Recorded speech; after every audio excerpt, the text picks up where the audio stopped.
آپ اٹھائیے مشکات کی شروحات، آپ کو ملے گا حضرت اما حلیمہ کی بیٹی ہے سیدہ شیمہ بنت حلیمہ بنت حارث رضی اللہ عنہ، یہ رسول اللہ کی رضائی بہن ہے۔ رضائی بہن سمجھتے ہیں کیسے کہتے ہیں؟ جو بچپن میں ایک رضائی میں سوئے، رضائی بہن کیسے کہتے ہیں؟ ایک ہی ماں کا دودھ پیا ہو۔ توجہ، کہیں یہ نہ سمجھنا دو بچے ہوں تو ایک رضائی میں سوئے ہوئے ہیں، یہ نہ سمجھنا رضائی بہن ہے۔ رضاعی یہ عین کے ساتھ ہے، رضا اس کا معنی ہوتا ہے دودھ پلانا۔ وَأُمَّهَاتُكُمُ اللَّاتِي أَرْضَعْنَكُمْ، قرآن کریم نے بھی ذکر کیا رضا کا معنی۔ میرے دوستو، رسول اقدس صلی اللہ علیہ وسلم کی رضائی بہن ہے۔ اب دیکھو اللہ نے ایک ایک معاملے پر چنا کیسے ہے۔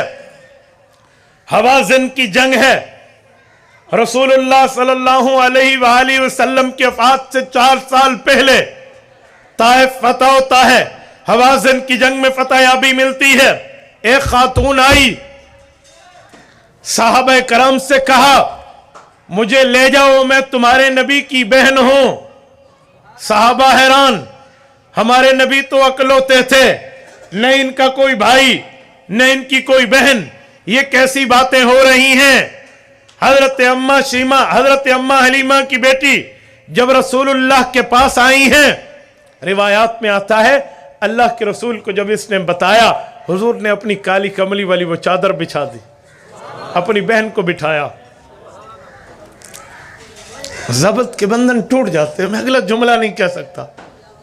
روایات سیرت میں موجود ہے، آپ علیہ الصلوۃ والسلام نے ان سے پوچھا کہ آپ نے مجھے بچپن میں اپنی گود میں اٹھایا تھا، اپنی کوکھ پہ اٹھایا تھا، تو کوئی بات تو کر دیں۔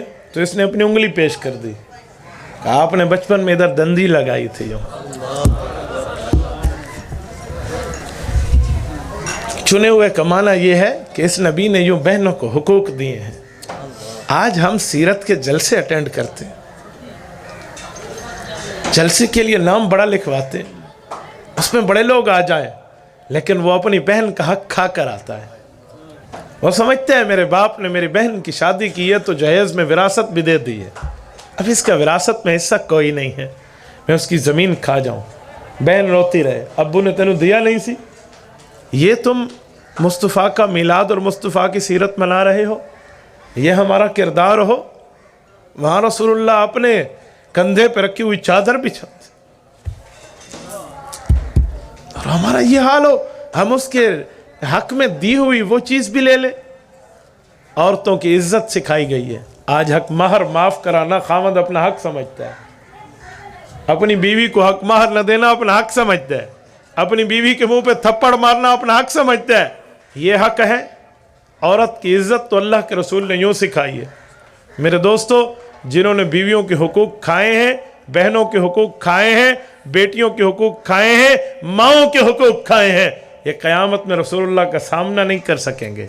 ان کی آنکھوں سے آنکھیں چار نہیں ہونی۔ یہ مصطفیٰ کو کس منہ کے سامنے جا کر اپنا چہرہ پیش کریں؟